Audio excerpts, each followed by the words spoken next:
बिस्मिल्लाहिर्रहमानिर्रहीम अस्सलाम वालेकुम। हमारे इस चैनल में हम आपको खुशामदीद कहते हैं। एक और कहानी सुनने से पहले इब्राहिम मिरबानी चैनल को जल्दी से सब्सक्राइब कर लें। सहरी खत्म होने में सिर्फ 15 मिनट ही बाकी थे। ऐसे में मेरे हाथ तेजी से चल रहे थे। पूरे खानदान को सहरी कराने वाली मैं ही थी। मेरी मदद करने के लिए भी कोई साथ ना आता था। हाँ, सब उठकर टेबल पर बैठ जाते थे।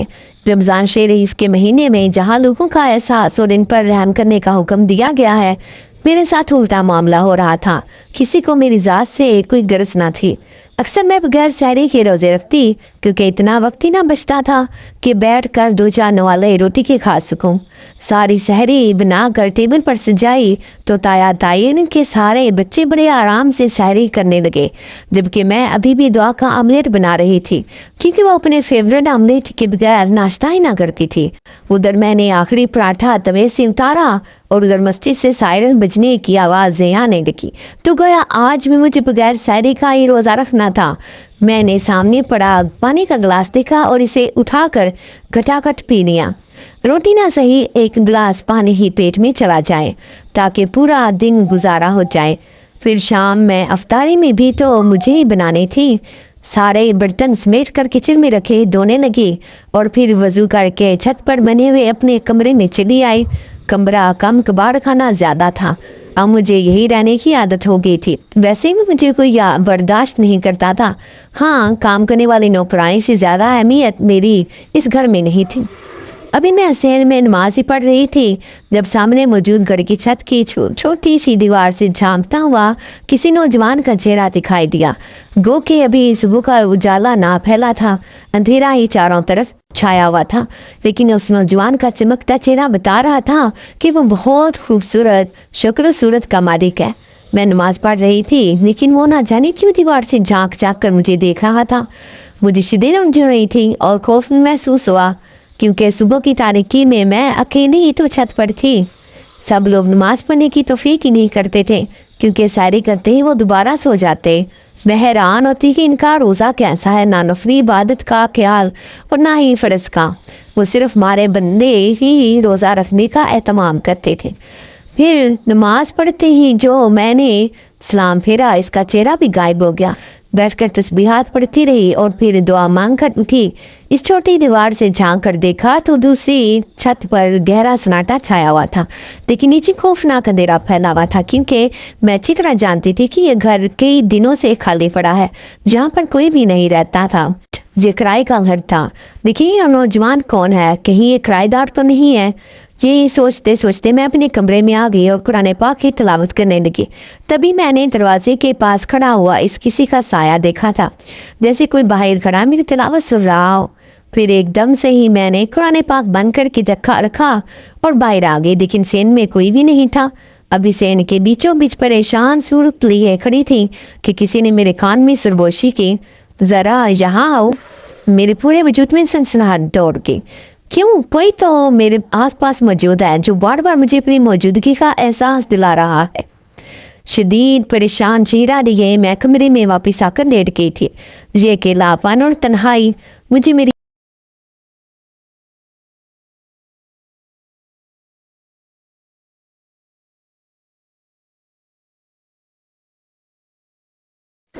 मेरा नाम ज़ारा है। मैं एक यतीम और मस्कीन लड़की थी। मेरे माँ बाप हयात नहीं थे। वो ख़ानदानी दुश्मनी की भी चढ़ गए थे, क्योंकि इन दोनों ने पसंद की शादी की थी। मेरी माँ एक पठान लड़की थी, जबकि बाप किसी दूसरी जात से ताल्लुक़ रखता था, लेकिन एक ही गली मोहल्ले में रहने की वजह से वो दोनों एक दूसरे को पसंद करने लगे। जब घर वाले रिश्ते के लिए राज़ी ना हुए तो अम्मा अब्बा के साथ भाग गई और फिर उन्होंने शादी कर ली। अब्बा के ख़ानदान ने भी अम्मा को दिल से कबूल ना किया था। हर वक्त इन्हें ये ताने दिए जाते हैं कि वो एक बगोरी लड़की है जो घर के अपने आशिक के साथ भाग गई है, लेकिन फिर भी अम्मा अब्बा के साथ बहुत खुश थी। फिर शादी को 1 साल ही गुजरा था जब उन्होंने मुझे जन्म दिया और मेरा नाम उन्होंने ज़ारा रखा। अब्बा नौकरी की वजह से दूसरे शहर में रहते थे, जबकि दादी का खानदान दूसरे शहर में था। लेकिन कोई भी नहीं जानता था कि मौत इन दोनों को इस शहर में बुला रही है। जब एक दिन खुले दरवाजे से कोई अंदर चला आया और अम्मा का भाई था, जिसने अम्मा के घर से भागने का बदला इन्हें मौत की सूरत में याद दिया था। फायरिंग करके दोनों को कत्ल किया और घर से फरार हो गया। मैं इस वक्त कोर्ट में पड़ी थी। शायद इन्हें खबर ही नहीं थी कि इनकी एक बेटी इस दुनिया में आ चुकी है, वरना वो शायद मुझे भी मार डालते। किसी तरह से दादी को पता चल गया कि इसका जवान बेटा मर गया है। वो रोती पीटती आई और मुझे अपने साथ ले गई। फिर अम्मा और अब्बा को दफना दिया गया। खानदानी इज्जत की वजह से इन पर कोई मुकदमा ना हुआ और ये बात दबा दी गई। अब मुझे दादी ही पाल रही थी। वैसे भी अब्बा के सारे भाई अलग अलग हो गए थे, सब शादीशुदा थे। फिर 18 साल तक दादी ने ही मुझे पाल पोस कर जवान किया, लेकिन फिर अचानक इनका इंतकाल हो गया। अब मैं ताया के घर चली आई थी, क्योंकि वो सारे भाइयों में सबसे बड़े थे, लेकिन इनके खानदान ने मुझे कबूल ना किया। बच्चा बच्चा ये बात जानता था कि मेरी माँ एक भागी हुई औरत थी और कैसे इसका इबरतनाक अंजाम हुआ। ताई मुझे इसी बात से डराती और कहती, तेरी माँ ने तो अपनी ज़मीन मिट्टी करा ली, खुद कब्र में जाकर सोगी और अपनी इस महमूस निशानी को इस दुनिया में छोड़कर चली गई। लेकिन तो कोई ऐसा कारनामा ना कर बैठना, पहले ही इनकी इज्जत मिट्टी में पूछ गई है। मैं सर झुकाए इनकी बातें सुनती रही, जानती थी कि मेरी माँ का गुनाह ऐसा है कि दुनिया इसे मरने के बाद भी माफ़ ना कर सकी थी। ताई अम्मा ने मुझ पर एहसान किया और ऊपर वाला कमरा देने के लिए दे दिया, रहने के लिए दे दिया, जिसमें उन्होंने वो मुझे जताने की कोशिश करती कि मैं भी इस दुनिया में आया हुआ फालतू वजूद हूँ, जिसकी कोई ज़रूरत नहीं थी। मेरी गोरी चिट्टी रंग सुनहरी आंखें मुझे इन बेटियों से बहुत मुनफरिद बनाती थी, क्योंकि मैं एक ऐसी औरत की बेटी थी जो खुद भी खूबसूरती की दौलत से माला माल थी और मैं बिल्कुल अपनी माँ की जैसी थी। इसी बात से इनकी बेटियाँ मुझसे हसद करती थीं। वो सारा काम मुझसे करवाती। अब रमज़ान का महीना चल रहा था, ऐसे में मैं भी पाबंदी से रोज़े रखती थी, लेकिन किसी को भी मेरा एहसास नहीं था। मैं सवेरे 3 बजे उठ जाती और फिर इन सब की सैरी बनाती। ताई अम्मा की 3 बेटियां और 2 बेटे थे और ख़ुद ताया अब्बू और ताई अम्मा, इनका बहुत बड़ा ख़ानदान था और सभी जवान थे। ऐसे में काम का सारा अंबार मेरे कंधों पर था। सब मुझसे काम तो करवा लेते थे, लेकिन जैसे इफ्तारी का वक्त होता तो ताई अम्मा एक प्लेट देकर मुझे ऊपर भेज देती। इसमें सिर्फ 1 खजूर और 3 पकौड़े होते। फ्रूट का तो इसमें नामो निशान भी नहीं होता था। मैं 1 गिलास पानी पीकर अपना रोज़ा इफ्तार कर लेती। वो नहीं चाहती थी कि मैं सब के दरमियान बैठकर अपना रोज़ा इफ्तार करूं। इस बात ने मेरे अंदर इतना शदीद एहसास कमतरी पैदा कर दिया था कि मैं एक ऐसा वजूद हूँ जिसकी इस घर में कोई अहमियत नहीं। काश मैं अपने माँ बाप के साथ ही मर जाती। जिस तरह मेरे मामू ने इनका खून कर दिया था, ऐसे वो मुझे बीमार डालते तो आज ऐसी जिल्लत बड़ी ज़िंदगी मेरे नसीब में ना होती। ऐसी ही कई सोचें मेरे जहन में आती रहती थी। मैं एक ऐसी लड़की बन चुकी थी जो हर वक्त ज़हनी टेंशन का शिकार रहती थी। मुझे लगता था कि कभी भी मेरे हालात नहीं बदलेंगे, मैं ऐसे ही इसी से तक कर ज़िंदगी गुजारूंगी। इस घर के पास ये बराबर में एक घर था जिसकी छत का अम्मा के घर से मिली हुई थी। ऐसे में आज जब मुझे किसी का चेहरा झांकता हुआ नजर आया तो मैं बहुत खौफजदा हो गई, क्योंकि ये घर तो सालों से खाली पड़ा था। फिर यही सोचकर अपने आप को बहला लिया कि हो सकता है मैं किराएदार आ गई हूँ, नए किराएदार आ गए हूँ। लेकिन दूसरी सुबह जल्दी जल्दी सैरी बनाते हुए मेरे हाथ तेजी से चल रहा था। दूसरी तरफ ताई अम्मा बातें सुनाते हुए कह रही थी, हाथ नहीं चलते जाने, इतना खाती हो कहाँ जाता है तुम्हारा खाया पिया। वो हर वक्त मुझे जलील करती रहती थी। थोड़ी ही देर बाद मैं सैरी तैयार कर चुकी थी। फिर सारी टेबल पर रखी और बर्तन भी सारे ला कर रख दिए थे। तभी ताया अबू ने मुझे आवाज़ देकर रोका और कहने लगे, ज़ारा बेटा आओ हमारे साथ बैठकर ही सैरी कर लो। मैं तो यहाँ बैठ जाती, लेकिन ताई अम्मा की जहरीली नज़रें मुझे देख रही थी। वो हरगिज़ ये बात बर्दाश्त नहीं कर सकती थी और साथ ही उनकी बेटियाँ भी वो मुझसे सख्त नफ़रत करती थी, क्योंकि मैं इनके घर में एक ऐसे मेहमान की तरह आ गई थी जो कभी जाने का नाम ही नहीं लेता। मैंने सर झुका कर कहा कि ताया अब्बू मैं ऊपर जाकर सैरी कर लूँगी। शुक्र था कि आज 15 मिनट पड़े थे, इसलिए मैं आराम से सैरी कर सकती थी। पानी का 1 गिलास दिया और 1 रोटी लेकर मैं छत पर चली आई। सबसे पहले मैंने दुआ मांगी कि अल्लाह मुझे रोज़ा रखने की कुव्वत अता फरमा, और फिर जल्दी जल्दी सैरी खाने लगी। अचानक ही दरवाजे पर दस्तक हुई और ताई अम्मा की आवाज़ आई, ये लो ज़ारा, ये फ्रूट भी खा लेना। उन्होंने एक प्लेट फ्रूट की भरी हुई दरवाजे से आगे की और रख कर चली गई। मैं हैरान थी कि आज ये कैसा मौजज़ा हो गया, क्योंकि आज से पहले कभी ऐसा नहीं हुआ था। फिर मैंने जल्दी जल्दी सारा फ्रूट खा लिया, क्योंकि मुझे फल खाना बहुत पसंद था। जब तक दादी जिंदा रही उन्होंने मेरी ज़िंदगी में कोई कमी ना छोड़ी थी, लेकिन अब मैं एक एक चीज़ के लिए तरसने लगी थी। जैसे ही वज़ू करने के लिए नीचे आई तो हैरान रह गई, घर में मुकम्मल सन्नाटा छाया हुआ था। सब लोग सैरे करके सो चुके थे। सुबह मैं ताई अम्मा से कहने लगी, ताई अम्मा शुक्रिया, आपने सुबह मुझे फ्रूट भिजवाया। कौन सा फ्रूट? दिमाग तो ठीक है ना लड़की, मैंने तो तुझे कोई फ्रूट नहीं दिया। लेकिन दरवाजे से बाहर आने वाली और आवाज़ तो इनकी ही थी। मैं हैरत से सोचने लगी, लेकिन मुझे इस बात पर भी हैरत थी कि इनका रवैया मेरे साथ इतनी जल्दी कैसे बदल सकता है, क्योंकि ये एक सख्त मिजाज वाली औरत थी। दूसरे दिन मेहमान आ गए। वो ताई अम्मा के मैके वाले थे। वो मुझे देखकर इनसे कहने लगे, अरे तुम तो इस यतीम को पालकर बहुत बड़ी नेकी कर रही हो। तो ताई अम्मा ठंडी सांस भरकर कहने लगी, बस क्या करूं, इसे रखने से सारे इनकार कर रहे थे, फिर मैंने ही इसे अपने घर में दे आई। अब क्या करें, इसकी माँ ने तो ऐसा कारनामा किया था। अब डर लगता है कहीं ये भी कोई ऐसा काम ना कर जाए। मैं जानती थी कि इनकी ज़ुबान पर मेरी माँ का जिक्र ना हो, ऐसी कोई बात ही नहीं। फिर पूरा दिन मेहमानों की वजह से रोज़े की हालत में मैंने इतना काम किया कि रात को मुझे बुखार चढ़ गया। मुझे कोई पूछने वाला भी नहीं था। मैं अपने ऊपर कमरे में आई, दिल चाह रहा था किसी से कह दूं कि मुझे कोई गोली दे लाते, क्योंकि मेरा जिस्म बहुत तप रहा था। प्यास से मेरे हलक में कांटे चुभ गए थे। तभी मैं नीम गुनूदगी कैफियत में चली गई, क्योंकि बुखार की वजह से मुझे कुछ होश ना रहा था। लेकिन आधी रात को ऐसा महसूस हुआ जैसे किसी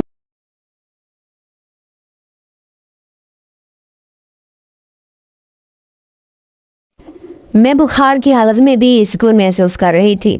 लेकिन सुबह ताई अम्मा ने ज़ोर ज़ोर से दरवाज़ा बजाया, चीखते हुए कहने लगी, आज सहरी तेरा बाप बनाएगा क्या, जो अभी तक सोई पड़ी है। मैंने मुश्किल आंखें खोल कर देखा, बड़ी मुश्किल से उठकर दरवाजे तक गई। उनको कहने लगी, आज मेरी तबीयत ठीक नहीं।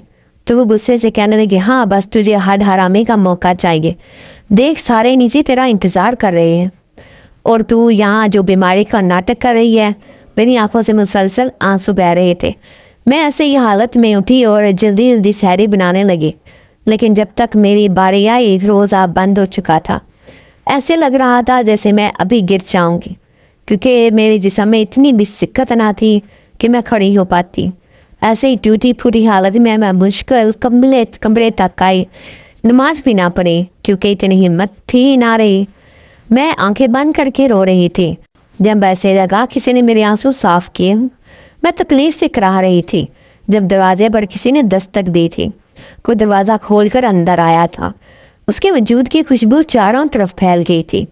सहरी के बाद अजानों का वक्त हो रहा था, लेकिन मेरी इतनी भी हिम्मत ना थी कि मैं उठकर बैठ सकती। सामने खड़े इस अजनबी को देखकर बुखार की हालत में भी मैं बुरी तरह घबरा गई थी। आपके कराहने की आवाज़ सुनकर मैं यहाँ आया हूँ। बराबर वाले घर में रहता हूँ। आपकी तबीयत तो ठीक है ना? रोज़ाना आपको सैन में नमाज पढ़ते हुए देखता हूँ, लेकिन आज आप दिखाई नहीं दी। वो बड़ी नरमी से मुझसे मुखातिब था, लेकिन मेरे मुंह से तो आवाज़ भी ना निकली थी। मैं बहुत ज़्यादा डर गई थी। ऐसे लगता है कि आपको दुआ की ज़रूरत है। मैं आपके लिए दुआ और कुछ दूध फल फ्रूट ला कर देता हूँ। आपकी तबीयत में अफाका हो जाएगा। मैं इसे मना करना चाहती थी, लेकिन वो जिस तरह आया था इसी तरह वापस चला गया था। फिर थोड़ी ही देर बाद अपने हाथ में एक दूध का गिलास वो लेकर आया। उसने मुझे खाने की नहीं गोली भी थी। इस वक्त वो किसी मेहरबान फरिश्ते की तरह मेरे पास मौजूद था। मैं जानती थी कि इस घर में रहने वाले लोग बहुत बेहिस और ज़ालिम हैं, लेकिन वो किसी बीमारी का ख्याल भी ना करेंगे, ये तो मैंने सोचा भी नहीं था। फिर शाम तक मेरी तबीयत ठीक हो गई थी। मैं आज कमरे से बाहर ना निकली। मैं नहीं जानती थी कि वो कौन था, कहाँ से आया था। बस एक दो बार से बराबर वाले घर में देखा था। जो पहले खाली था, लेकिन लगता है कि शायद ये कोई किराएदार था। रोज़ाना छत पर यहाँ टहलता रहता था। शाम तक ताई अम्मा गुस्से से आग बगोला होकर चीख रही थी, क्योंकि आज उन्होंने सारा काम खुद किया था। उनकी बेटियां तो किसी काम को हाथ भी ना लगाती थी, रोज़े की हालत में कमरे में बंद आराम करती रहती थी। फिर मैं ही हिम्मत करके उठी और किचन में चली गई। यहाँ आकर देखा तो होश उड़ गए। पूरे किचन में जगह जगह बर्तन फैले हुए थे। इंतहाई गंदगी से अटा हुआ किचन। सिर्फ एक दिन में ही इसकी हालत ऐसी हो गई थी। जल्दी जल्दी हाथ चलाकर सारे बर्तन इधर उधर किचन साफ किया। हालांकि फिर से बुखार की जलन ने मेरे वजूद को कमज़ोर करना शुरू कर दिया था। दिल में ख्याल आया कि ताई अम्मा से कहती हूँ कि डॉक्टर से दवा दिलवा दो, शायद इन्हें मुझ पर रहम आ जाए। यही सोचकर इनके पास की। जब दिल की बात कही तो वो गुस्से से कहने लगी, अरे कोई गोली खाकर घर का काम काज कर लो, आराम आ जाएगा। हम इतनी मामूली तकलीफ़ों पर डॉक्टरों के पास नहीं जाती। उन्होंने इसी वक्त मुझे खामोश करवा दिया था। इनकी बेहिसी पर मेरी आंखें सिर्फ आंसू ही बहा रही थी। आज मैं शदीद खुद को अकेला महसूस कर रही थी। फिर सारा काम काज करके बेबसी की हालत में ऊपर छत पर चली आई, जहाँ पर मेरा ठिकाना था। मैं छत की छोटी दीवार से टेक लगाई बैठी थी। बेरहम मौसम की सख्ती भी मेरे वजूद पर असर न कर रही थी। गो की आज फ़ज़ा में खनकी थी। ठंड का एहसास भी हो रहा था, लेकिन मेरा वजूद तो बुखार की तपश से जल रहा था। मैं घुटनों में मुँह पाकर बैठी थी जब मुझे अपने करीब एक धीमी सी आवाज़ आई, सुनाई दी, कैसी तबीयत है आपकी? दीवार से झुका वो नौजवान मुझसे पूछ रहा था। उसे देखकर मैं चौंक गई, फिर सर झुका लिया।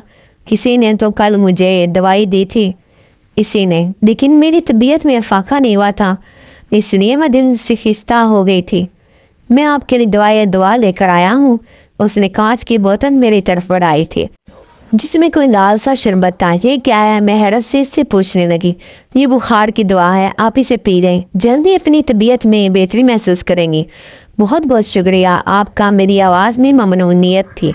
फिर जैसे ही मैंने वो शरबत पिया था, थोड़ी ही देर बाद मैं बिल्कुल ठीक हो गई। ऐसे लग रहा था जैसे कुछ जादू हो गया हो। अब पहले की तरह मैं अपने जिस्म में तवानाई महसूस कर रही थी। जैसे ही तबीयत बेहतर हुई तो नमाज़ पढ़ने के लिए उठ खड़ी हुई, क्योंकि आज रोज़ा भी निकल गया था और कोई नमाज भी नहीं पढ़ी थी, सिर्फ इसी वजह से क्योंकि मुझे बुखार था।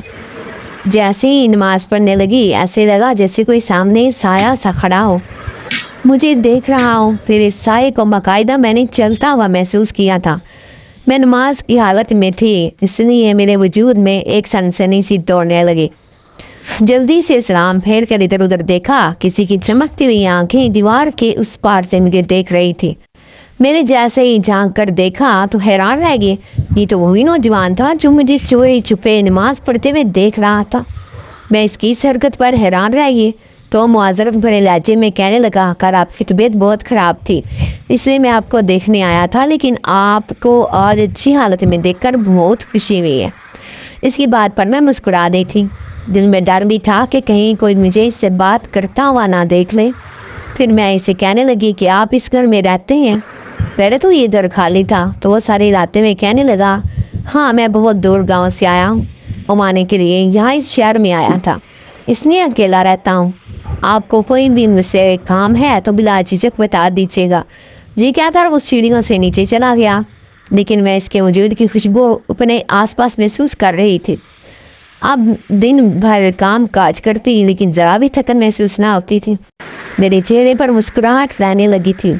शायद ये इसी मेहरबानी इस रिश्ते की वजह से जो हर रोज़ मुझे कुछ ना कुछ देने के लिए चला आता। अब मैं कभी भी भूखी ना रहती थी। भले ही इफ्तारी में मैं किचन से एक प्लेट लेकर अपने कमरे में चली जाती थी, लेकिन वो रोज़ाना मुझे थाली में फल फ्रूट और दूसरी कई चीज़ें देकर चला जाता। इसका कहना था कि वो अकेला होता है, इसलिए कई चीज़ें बच जाती हैं। किसी के साथ का एहसास कितना खूबसूरत होता है। कोई ये मुझसे पूछता, मैं जो बिल्कुल ही अपने आप को इस दुनिया में अकेला समझती थी, लेकिन इस एहसास के साथ कि कोई मेरा इतना ख्याल रखता है, मैं फिर से जीने लगी थी। दूसरी तरफ थी ताई अम्मा अपनी बेटियों के ईद के कपड़े लाई थी। उन्होंने एक भी मुझे सूट लेकर ना दिया था। मैं मुंतज़िर थी कि वो मुझे भी कहेंगी कि तुम भी एक सूट ले लो। लेकिन उनकी सारी बेटियां 3-3 4-4 सूट लेकर आई थी। कभी इनका छोटा बेटा कहने लगा, अरे ज़ारा बाजी का भी सूट लेकर आए। तो ताई माँ नहुसत से कहने लगी, इसकी जिम्मेदारी मेरे ऊपर नहीं है, फातिमा का सूट पड़ा हुआ है वही पहन लेगी। ये वैसे भी इसका बाप कौन सा हमें नोट देकर गया था। इनकी इस बात ने मेरा दिल तोड़ दिया था। मैं इतना काम करती थी, अगर वो किसी काम वाले को भी रखती तो काम वाली भी गरीब त्यौहार पर अपने मालिकों से कपड़े जूते पैसे वसूल करती हैं। लेकिन मैं एक ऐसी नौकरानी थी जिसकी कोई औकात नहीं होती, जिसका कोई घर नहीं होता। ऐसे ही मेरा भी कोई घर नहीं था। मैं एक ऐसी लड़की थी जो इनके टुकड़ों पर पल रही थी, इसलिए मुझे ईद मनाने का भी कोई हक नहीं था। लेकिन यही सोचकर मैंने अपने दिल को बहला लिया था। लेकिन जैसे ही रात को इशा की नमाज पढ़ने लगी, खुद बखुद आंखों से आंसू गिरने लगे। ऐसे लग रहा था जैसे मैं इन लोगों के सख्त रवैयों की वजह से जल्द ही मर जाऊंगी, अपने माँ बाप के पास चली जाऊंगी। मैं खुदा से दुआ कर रही थी कि अगर मैं मरूँ तो ईमान की हालत में, ऐसी मौत ना मरूँ जैसी मौत मेरे माँ बाप के नसीब में लिखी थी।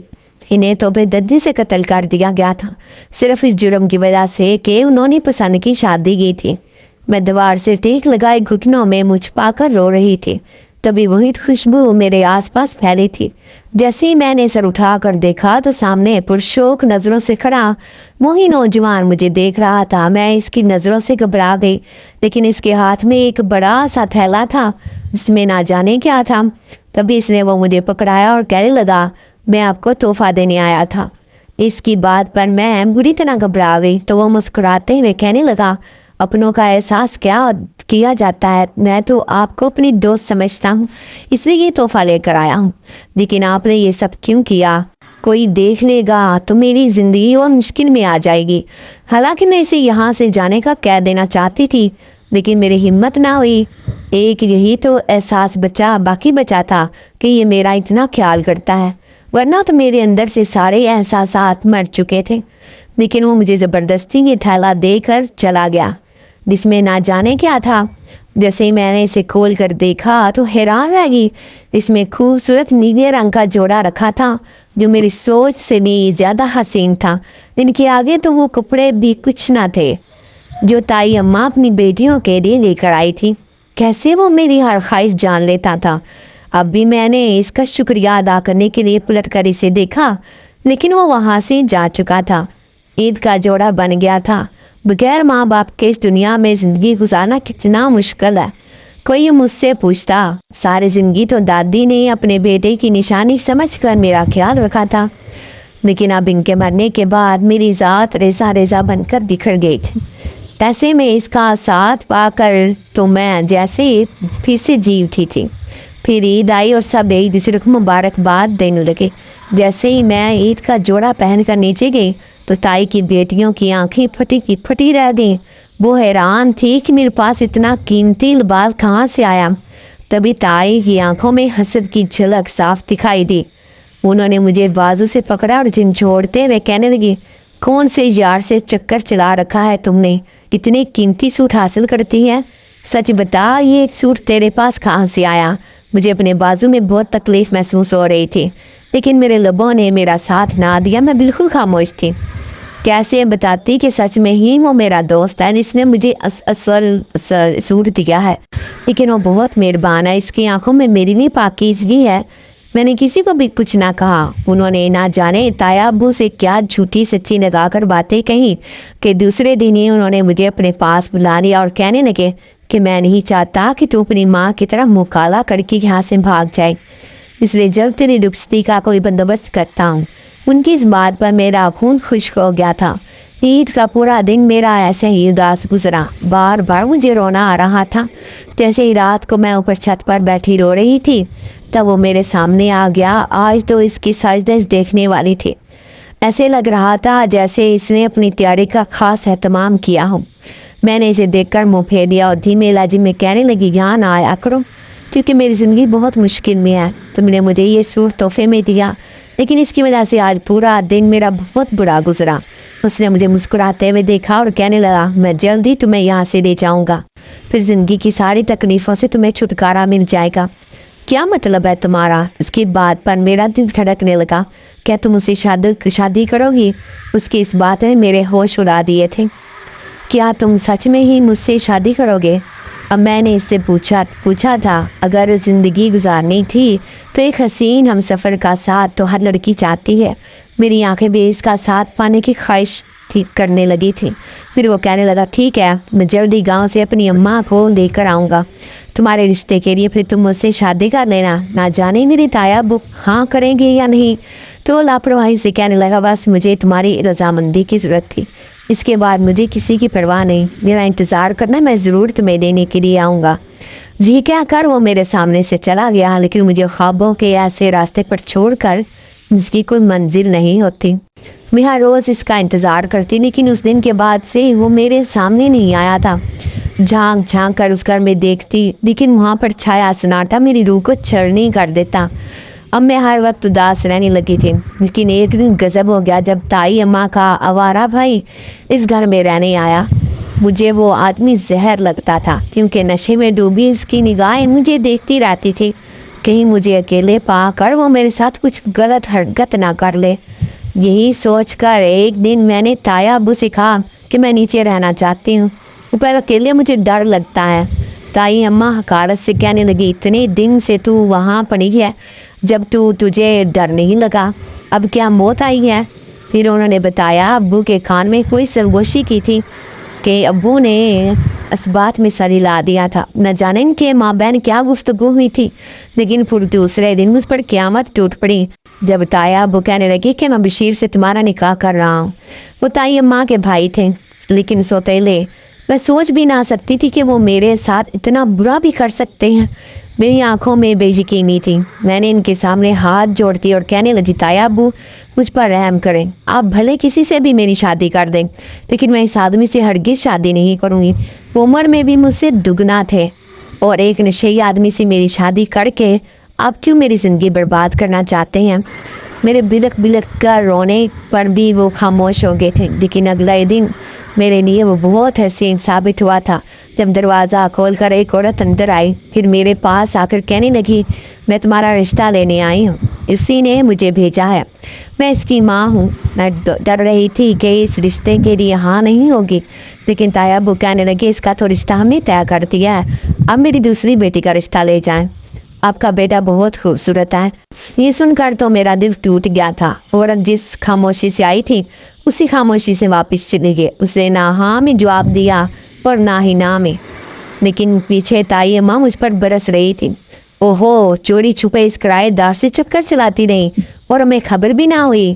وہ مجھے سب کے سامنے مار رہی تھی، میں مسلسل روتی ہوئی کہہ رہی تھی کہ اس میں میرا کوئی قصور نہیں، وہ خود ہی رشتہ لے کر آئی تھی، لیکن انہوں نے میری ایک بات بھی نہ سنی اور کہنے لگی چل میں ہی تیری رشتے کا بندوبست کرتی ہوں۔ اس دن وہ زبردستی اپنے اس نشئی بھائی سے میرا نکاح کروا رہی تھی۔ تایا ابو خاموش تھے، کیونکہ تائی اماں کے سامنے کسی کی بھی نہ چلتی تھی۔ میری کزنیں خوش ہو رہی تھیں، وہ میری خوبصورتی سے تو ہمیشہ حسد کرتی آ رہی تھی۔ جب میری زندگی برباد ہوتے ہوئے دیکھی تو ان کی آنکھوں میں خوشی کی چمک دیکھ کر میں اپنے نصیب پر رونے لگی۔ 4 آدمیوں کے سامنے وہ میرا نکاح کر رہے تھے، لیکن اچانک ہی دروازہ کھول کر بہت سارے آدمی اندر آئے تھے۔ میں نے دیکھا وہ سفید لباس والا نوجوان بھی ان کے ساتھ تھا۔ تبھی وہ سب کے سامنے کہنے لگا اس لڑکی کے ساتھ ظلم ہو رہا ہے، آپ کیسے لوگ ہیں جو دوسروں پر ظلم و زیادتی کر کے خوشی محسوس کرتے ہیں؟ میں اس کے ساتھ یہ ناانصافی نہیں ہونے دوں گا۔ پھر وہ مولوی صاحب سے مخاطب ہوتے ہوئے کہنے لگا آپ بھی کسی لڑکی کا زبردستی نکاح نہیں پڑھا سکتے، میں ابھی اور اسی وقت اسے اپنے ساتھ لے کر جاؤں گا اور مسجد میں جا کر اسے شادی کر لوں گا، کیونکہ اس لڑکی کے رضامندی اس شادی میں نہیں ہے۔ اتنے سارے خوفناک آدمیوں کو دیکھ کر سب خاموش ہو گئے تھے، کسی بھی کوئی بات کوئی ہمت نہیں ہو رہی تھی کرنے کی۔ اس نے میرا ہاتھ تھاما ماں اور مجھے اپنے ساتھ لے آیا، میری روتی ہوئی نگاہیں اس پر جمی تھیں۔ بالآخر میں نے بھی وہی کیا تھا جو کبھی میری ماں نے کیا تھا، تو کیا میں بھی اس لڑکے کے ساتھ گھر سے باہر آئی تھی؟ لیکن میرے ساتھ ظلم ہو رہا تھا، میں اس شادی کے لیے تیار نہیں تھی، میں مسلسل روئی جا رہی تھی۔ جب مجھے لے کر ایک گھر میں آ گیا، خاموش ہو جاؤ، اب رونے کی ضرورت نہیں، میں تم سے محبت کرتا ہوں، اس لیے تمہارے ساتھ یہ زیادتی کیسے ہونے دیتا؟ लेकिन अब मैं बदनाम हो चुकी थी। मैं एक ऐसी लड़की हूँ जो अपनी माँ की तरह घर से भाग आई। तब इसने मेरे आंसू साफ किए और कहने लगा, तुम्हारा वहाँ से भागना बहुत ज़रूरी था, वरना सारी ज़िंदगी तुम एक जहन्नुम में गुजारती और फिर ऐसे ही तड़प तड़प कर मर जाती, जिस तरह तुम्हारी माँ ने अपनी ज़िंदगी अपनी जान दी। मैं खुद तुम्हारी शादी किसी अच्छे इंसान से करवाऊंगा। इसकी बात पर मैं चौंक गई थी। उसने तो मुझसे कहा था कि वो मुझसे शादी करना चाहता है, फिर वो अपनी बात पर कायम क्यों नहीं रहा? तभी मेरे चौंकने पर मायूसी से कहने लगा, काश मेरे बस में होता तो मैं तुमसे शादी कर लेता। मैं तुमसे शादी नहीं कर सकता, मैं मजबूर हूँ। लेकिन तुमने मेरे साथ फिर ऐसा क्यों किया? अब मैं खूब ज़्यादा हो गई थी। लेकिन क्या मेरी हकीकत जानने के बाद भी तुम मुझसे शादी कर सकती हो? अब इसकी आंखों में अजीब सी चमक थी। न जाने वो मुझे क्या कहने वाला था। फिर वो सर झुका कर कहने लगा, इस घर में कोई भी नहीं रहता था जहाँ पर मैं रहता था, क्योंकि मेरा वजूद हर किसी को दिखाई नहीं देता था। मैं सिर्फ तुम्हारे पास आता था। मैं एक जिनजात हूँ। इसकी खौफनाक इंकशाफ ने मेरी जान निकाल दी थी। मैं उससे कहने लगी, मेरे साथ ही मजाक मत करो, मैं पहले ही जीने के काबिल नहीं रही। तो वह संजीदगी से कहने लगा, यही सच है, मैं एक जिनजात हूँ जो तुम्हारे इश्क में दीवाना हो गया था। जब भी तुम्हारी इबादत करते हुए देखता तो पहले से भी ज़्यादा मैं अपने दिल में तुम्हारे लिए मोहब्बत महसूस करता। मेरे पूरे वजूद में जैसे सनसनाहट से दौड़ रही थी। मेरी आंखों में लर्जिश थी। वो मेरे सामने ही मौजूद था जब इसके चेहरे के तासुरात भयानक अंदाज में बदल गए थे। फिर वह सर झुका कर कहने लगा, मैं एक नेक जिन्नात हूँ, दूर एक कबीले में अपने साथ रहता था, लेकिन ये मेरी आदत थी कि मैं हर रमज़ान के महीने में अपना कबीला छोड़कर इंसानों की बस्ती में रहने आ जाता। कहीं ना कहीं मुझे रहने का ठिकाना मिल ही जाता था, क्योंकि मैं रात भर जाकर इबादत करता था। ऐसे में हमारे कबीले में इबादत का इतना एहतमाम नहीं होता था। मैं यहाँ कर तरावी पढ़ना, तिलावत कुरान मजीद करता। इस बार जो मेरा रहने का ठिकाना मुझे मिला था वो घर था, ये बिल्कुल खाली था, जहाँ से किसी का गुजर भी ना होता था। फिर इसके करीब ही मस्जिद थी। मेरा आना जाना आसान हो जाता। लेकिन एक दिन मैं छत पर खड़ा था जब मैंने किसी की रोती हुई आवाज़ सुनी। मैंने जैसे ही दीवार से दर्द बनकर इसके आंसू आंखों से बह रहे थे। वो लड़की बहुत खूबसूरत थी, इतनी कि मैं इसे देखता रह गया। मेरी निगाह इस पर से हटने का नाम नहीं ले रही थी। फिर तो हर रात यही होने लगा। कभी कभार इस घर से चीखने चिल्लाने की आवाज़ें आती। ऐसे में हर रात मुझे इस लड़की की सिसकियाँ सुनाई देती थी, जो बहुत मजलूम और मासूम थी। फिर मैंने इसकी मदद करने का फैसला किया। उस रात जब वो बुखार से तड़प रही थी, इसके आसपास कोई भी नहीं था। मैं पूरी रात इसके सराहने बैठकर इसका ख्याल करता रहा। भाग कर अपने कबीले से ऐसी ऐसी दवाइयाँ ला कर दी जिससे वो जल्दी ठीक हो गई। मैं इसके सामने एक इंसान के रूप में था। वो लड़की कोई और नहीं बल्कि तुम ही थी। ज़ारा, तुम्हारा नाम भी तुम्हारी तरह खूबसूरत था। मैं चाहता था तुम्हें अपने साथ अपनी दुनिया में ले जाता, लेकिन सच्चाई जाने बगैर तुम भला कैसे मुझे कबूल करती? मैं तुमसे अपनी हकीकत छुपाता आया था, इस डर से कि कहीं तुम मुझसे नफरत ना करने लगो। लेकिन अब मैं तुम्हें इस दोज़ख से निकाल कर लाया। मैं खुद तुम्हारी शादी किसी नेक इंसान से करूँगा। तुम इस घर में आराम से रहो, जहाँ पर एक जिनजादी भी रहती है जो मेरी बहन है। ये इसी का घर है। मैं तुम्हारी शादी करवा कर इस घर से रुखसत कर दूँगा। वो नहायत अजीबो गरीब खौफनाक हकीकत बता रहा था। तभी मैंने इसके सामने हाथ जोड़े और कहने लगी, मुझे माफ़ कर दो, लेकिन मुझे ये मंजूर नहीं। पहले ही मेरी माँ के किरदार पर थप्पा लग गया था। मुझे इस बात के ताने मिलते थे कि मैं भी अपनी माँ की तरह घर से भाग जाऊँगी। इससे पहले कि ये बात सबके सामने आए, मुझे वापस घर छोड़ाओ। फिर मैं अपना फैसला तकदीर पर छोड़ दूँगी कि मेरी किस्मत किस मोड़ पर जाकर ठहरती है।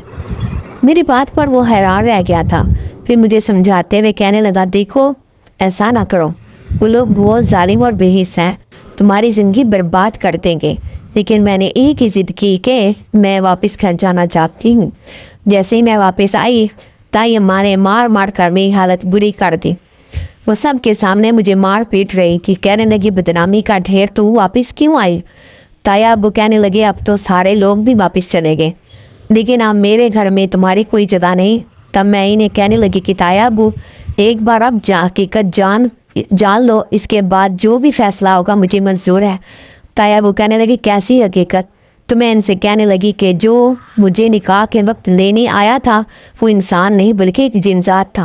वो बराबर वाले घर में रिहाइश पसीर था। इससे पहले भी मैं कई दफ़ा इस दिन इन जिनजात से बातचीत कर चुकी हूँ। ताइमा अम्मा नफरत से देखते हुए कहने लगी ये अजीब कहानी सुना रही है, सब झूठ है, इसकी बातों पर एतबार करना मुमकिन नहीं। लेकिन ताया अबू कहने लगे ठीक है, अगर वो जिनजात ही था तो मैं इसी से तुम्हारी शादी करूँगा।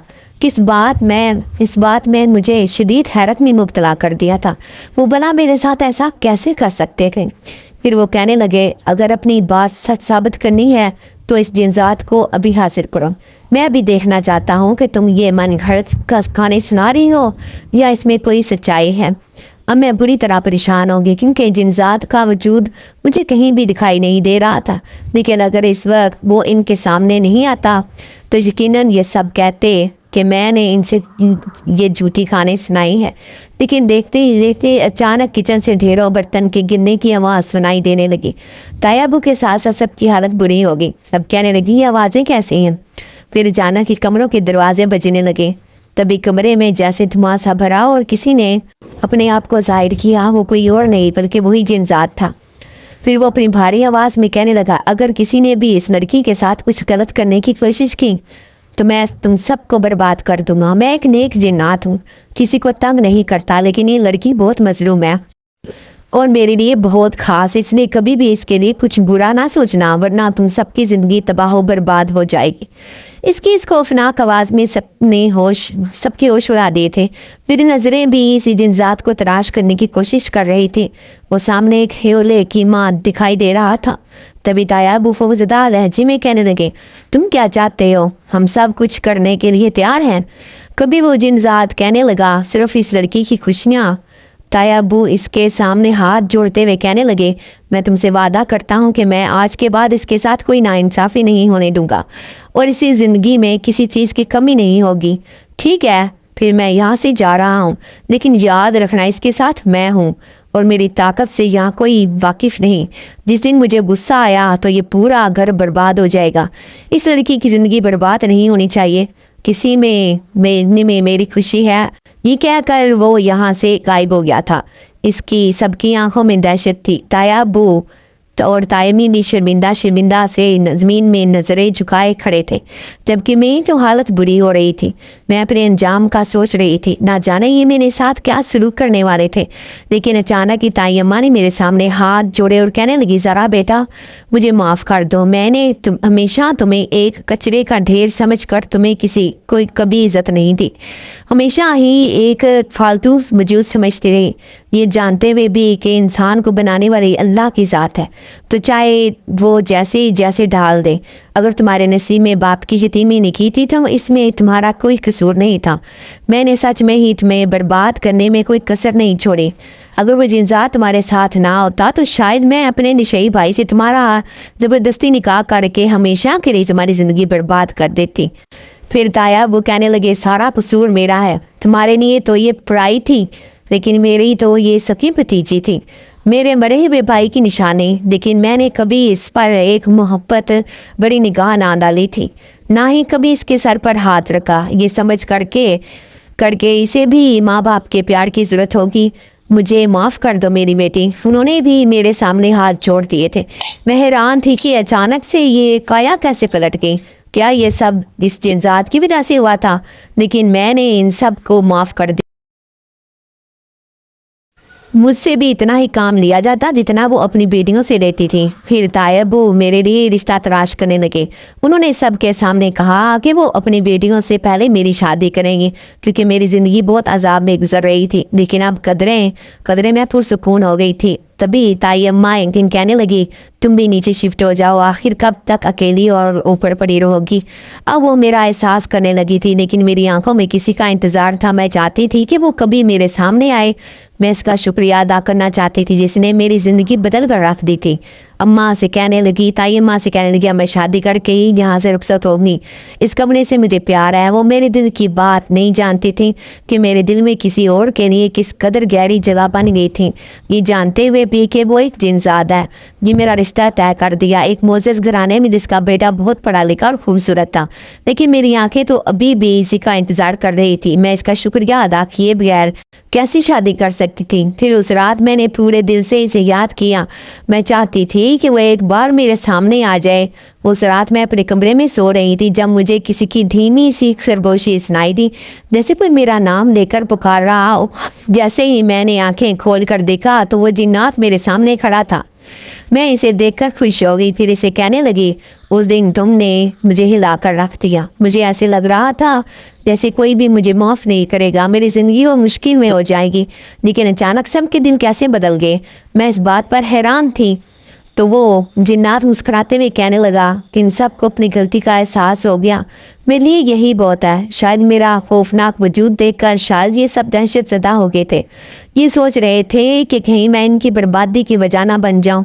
तभी तो इनका रवैया तुम्हारे साथ बहुत तब्दील हो गया था। अब मुझे खुशी है कि तुम दुल्हन बनकर बाइज़्ज़त तरीके से इस घर से रुखसत हो जाओगी। अब तो तुम्हें कोई परेशानी नहीं है ना? तो मैं उदासी से कहने लगी, एक परेशानी है, कहीं मेरा ये दोस्त मुझसे जुदा ना हो जाए। क्या तुम शादी के बाद भी मुझसे मिलने आओगे? क्योंकि मैं हमेशा तुमसे रब्ता रखना चाहती हूँ। ये सुनकर इसके चेहरे पर खुशी की दहर दौड़ गई थी। फिर वो कहने लगा, अब मैं वापस अपने कबीले में जा रहा हूँ, लेकिन अगले साल फिर मैं इंसानों की दुनिया में वापस आऊँगा। जैसे ही रमज़ान आएंगे कोशिश करूँगा कि तुमसे मिलने ज़रूर आऊँ, लेकिन हर रात तुम्हारे लिए दुआ करना नहीं भूलूंगा। वो मुझे ढेरों दुआएं देता मेरे सामने से गायब हो गया। मैं इसकी परछाई देखती रह गई थी। बिलाशुबा इसने मेरे दिल की दुनिया पर कब्जा कर दिया था। फिर कुछ दिनों बाद मेरी शादी हुई और मैं अपने ससुराल आ गई। मेरा शौहर एक अच्छा इंसान था, वो मेरा बहुत ख्याल रखता था। बिलाशुबा ज़िंदगी की मैंने जितनी भी तकलीफ़ें और ज़ियतें बर्दाश्त की थी, इन सब का मुदावा हो गया था, क्योंकि मेरे ससुराल वाले मेरी बहुत इज़्ज़त करते थे और मैं भी अपने सास ससुर की खिदमत में कोई कमी ना छोड़ती थी। इसलिए रानी बनकर अपने घर में राज करने लगी। हाँ तो डी रिव्यूअर्स, आपको आज की कहानी कैसी लगी? उम्मीद है बहुत अच्छी लगी होगी। इसलिए वीडियो को जल्दी से आप लाइक कर दो और जाने से पहले आपने सब्सक्राइब करना नहीं भूलना, क्योंकि सबसे ज़्यादा सब्सक्राइब करने से मेरी हौसला अफजाई होती है और सब्सक्राइब करने से आपको मेरी जल्द से जल्द वीडियो आसानी से मिल जाएगी। तो अपना बहुत सा ख्याल रखिएगा, अपनी दुआ में याद रखिएगा और जाने से पहले सब्सक्राइब करके जाना है। ओके, अल्लाह हाफिज़।